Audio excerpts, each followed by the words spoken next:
We are in week 3 of the unfinished sermon series. It makes it sound like it's going to go on forever, doesn't it? The unfinished sermon series. Things that I think about. Today's theme is unfinished surrender. And as I've told you in the past couple weeks, we got to pick our text, which I'm not used to doing. So I picked an Old Testament text and an epistle. Those are a lot of hundreds of years apart from each other. And the Old Testament text is from Ruth, and the epistle is from Romans, Paul's letter to the Romans. So we're going to start with Ruth. There was an Israelite woman named Naomi, and she was married, and she had 2 grown sons. She and her family, though from Judah, from Israel, they traveled to the land of Moab in search of food and a better life. And in the land of Moab, both of her sons married Moabite women, women of Moab, foreign women. And tragedy strikes Naomi's life. It's very quickly. This is just in the first few verses of the book. First, her husband dies. And then both of her sons die. This is, of course, a heartbreaking event in Naomi's lives as well as in the lives of her daughters-in-law. But it's not just heartbreaking. This tragedy has different implications in that time period. Women were not allowed to own property, anything, animals, land. If we are being completely honest, women were property. Okay, women were bought from a father into a family. Marriage involved payment for the bride. It was a very different time, right? Amen. Things get better. All right. So, but what this means is that a girl's father was expected to take care of his daughter, like financially and support everything, and to provide everything she needed for her safety and shelter and food until she was sold into marriage, where the girl's husband and his family would be expected to care for her. Women were still, treated better than farm animals, obviously, but there's this idea that there would always need to be a male kind of taking care of a female. And there were even laws to protect women based around this. Like, what if your husband died and your father was already dead? What would happen? Who would provide food or shelter for you? And so the Israelites had these laws that, like if my husband died, his brother would be expected to marry me in order that I might conceive a male heir who would eventually be able to help take care of me. And so there's these kind of strange laws around protecting women and making sure that there is somehow a male heir in their family around taking care of them. So when Naomi loses not only her husband, but both of her sons, this has serious implications for her future. When we talk about the most impoverished in the society being the widows, the orphans, and the immigrants, Naomi has just found herself in that first category. So after her husband dies and her sons die, she and her daughters-in-law, they turn back to head back to Judah, back to Israel. And Naomi tells them, it's okay if you leave. You should probably leave. I don't have a future for you. Even if I'm not too old to conceive, if I did conceive and I had a son, by the time that son is of age for you, you would have had to wait for so long. So how about this? Go back to your father's houses. Let your father find another husband for you. Go back to your mothers. Go back to the people who you've known your whole life, who have loved and cared for you. And I will be okay, and I will go back to Israel by myself and face my bitter fate. And Naomi's daughter-in-law, Orpah, does in fact return to her father's house, which is the smart and logical thing to do. But her other daughter-in-law does not. And that daughter-in-law's name is Ruth. So we're going to hear what happens. This is from the first chapter of the book of Ruth, verses 15 to 18. So she said, "See, your sister-in-law has gone back to her people and to her gods. Return after your sister-in-law." But Ruth said, "Do not press me to leave you or to turn back from following you.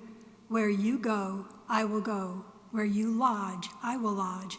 Your people shall be my people, and your God shall be my God. Where you die, I will die. There will I be buried.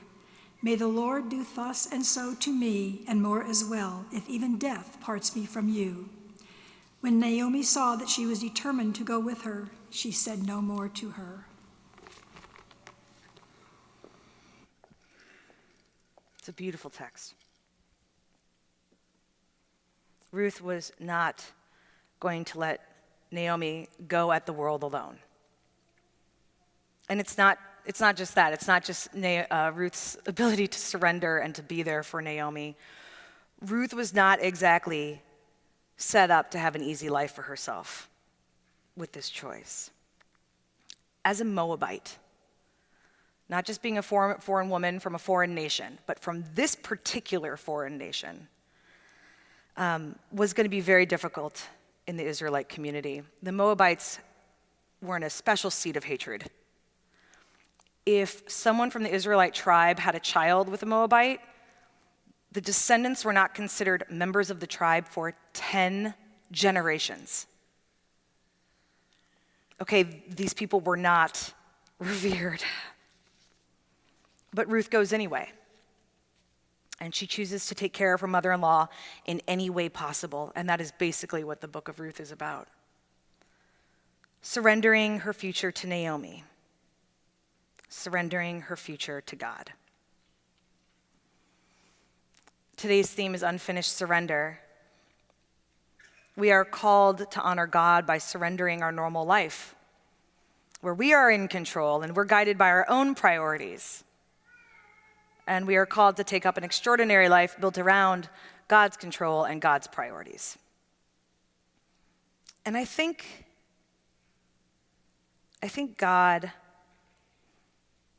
tells us in different ways that it's when things get rough that we're not allowed to let go of each other. It would have been really easy for Ruth to walk away, and smart. But I think God puts these reminders in our lives and in our communities and in our relationships about true surrender and true love, and what that means is that you stick around.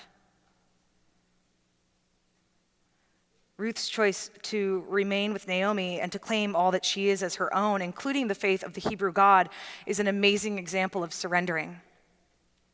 And she's not surrendering to a position of power or to a person of power. Sure, God maybe, but not Naomi.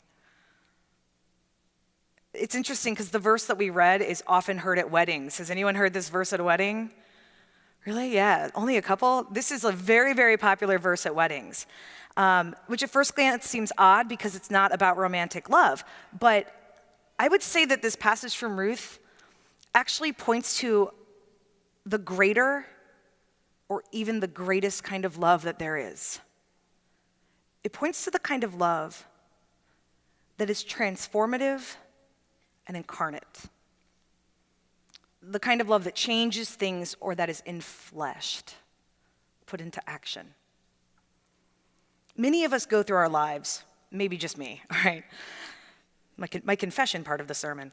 Many of us go through our lives feeling love, and thinking about love.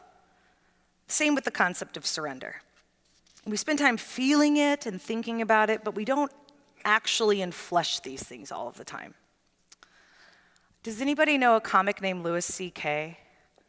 Okay, he's one of my favorite comics. His comedy is not clean, so if you look it up, I warned you.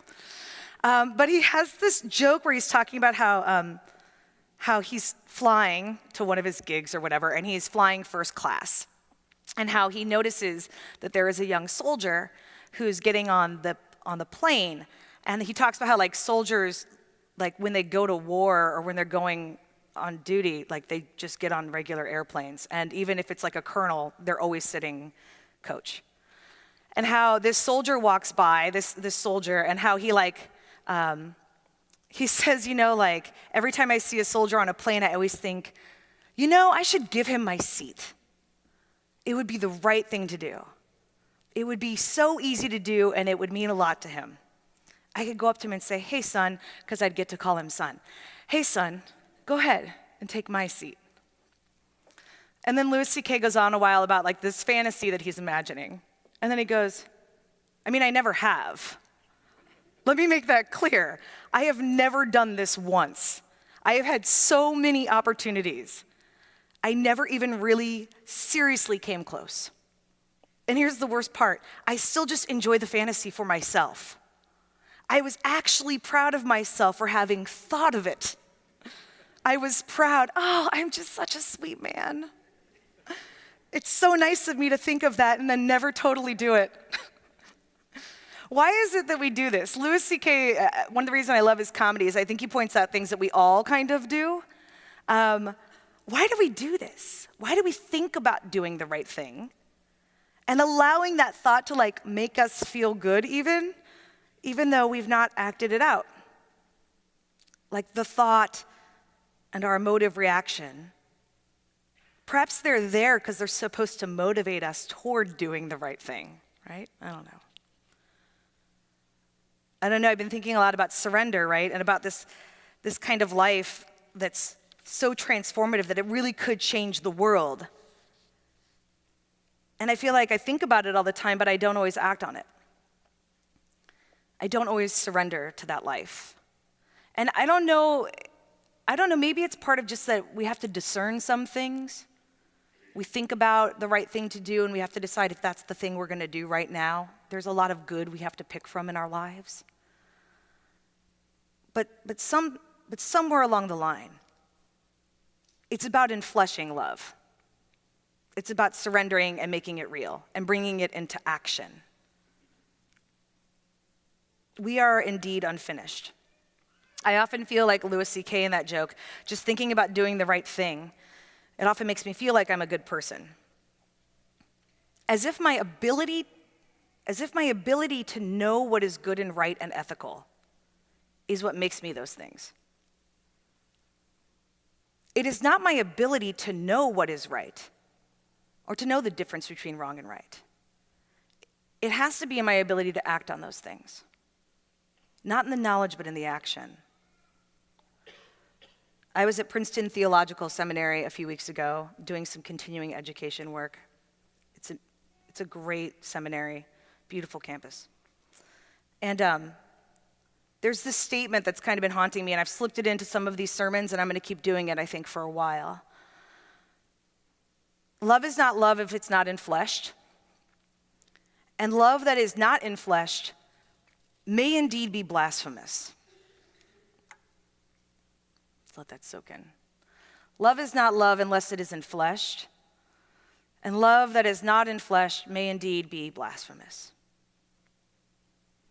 True surrender to God requires us to go past the blasphemy into action, into very real and incarnate ways that we are living into our discipleship, our relationships, our lives, while keeping God at the center of these things.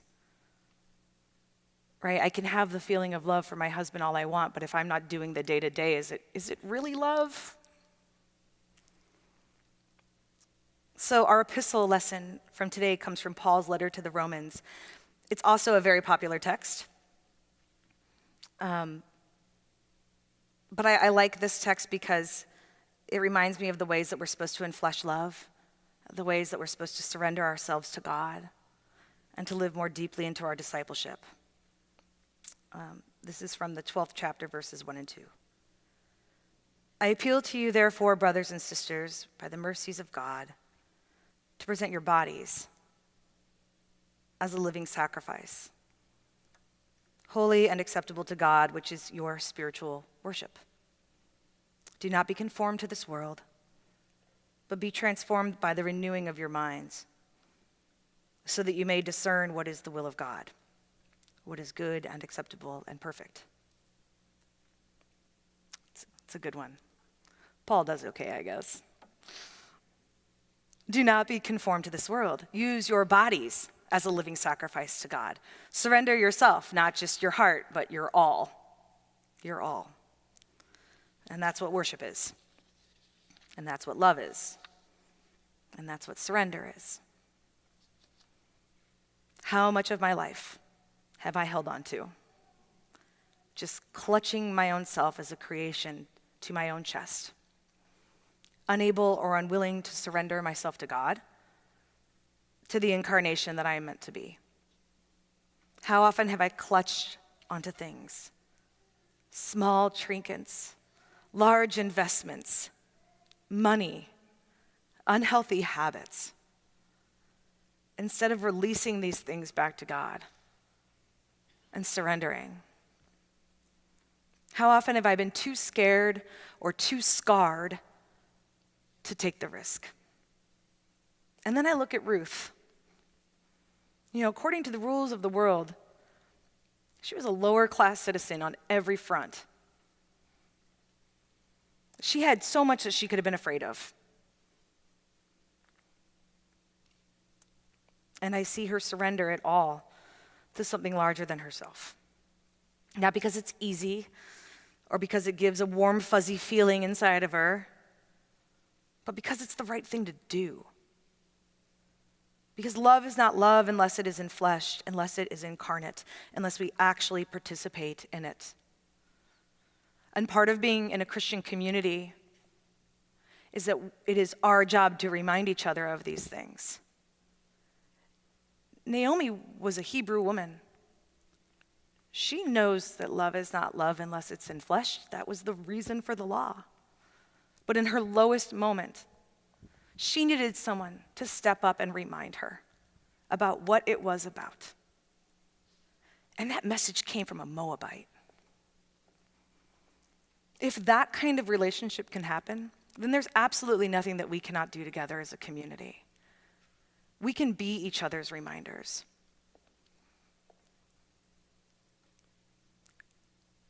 It kind of makes sense that people who are in love, giving their lives to each other, may pick the Ruth text for their weddings.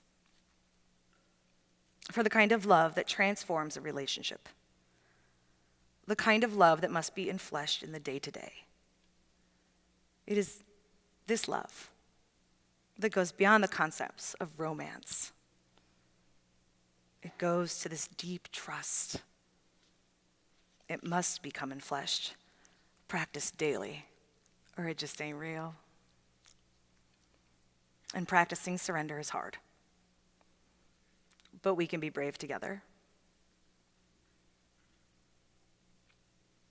And this is one of the reasons that we work together to make commitments in our discipleship. This is one of the reasons that we work together to make commitments in our discipleship. Lest we love with blasphemy, leaning on our knowledge and not on our actions. Amen.